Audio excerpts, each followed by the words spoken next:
Kind of give you a quick representation of what Zach and I were talking about earlier as far as kind of feeling like there's a little haze out there. And it's not like serious cloud cover or anything, but there we are outside of Television City. And then we've got beautiful blue sky hanging over Joplin right now. 84 degrees, feeling about like 88. Now the temperature really, the color contour of it has changed. Yesterday we rode that sedan to Veneta line, and now you can tell it's actually crept in here. We probably go about Neosho to Chanute, throw Joplin and Pittsburgh in there because they're going to warm up as well.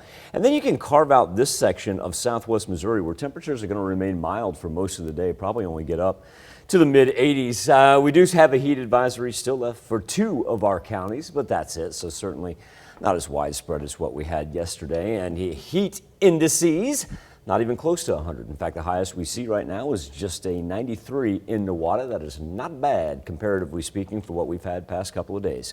Skywatch Storm Tracker keeps all the activity up to our northwest, and that's exactly where the severe thunderstorm risk map is going to mimic it for the rest of today into the nighttime hours.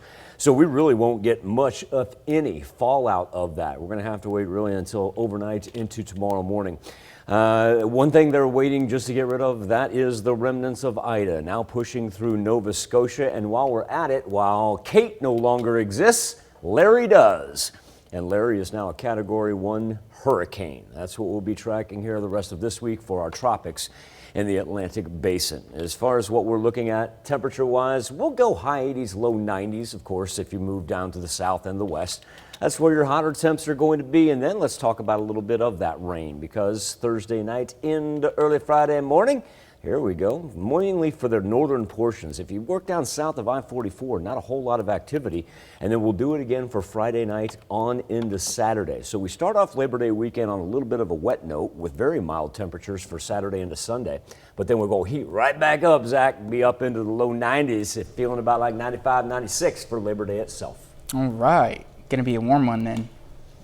And humid. And humid. My favorite combination. Right. Thanks, Michael.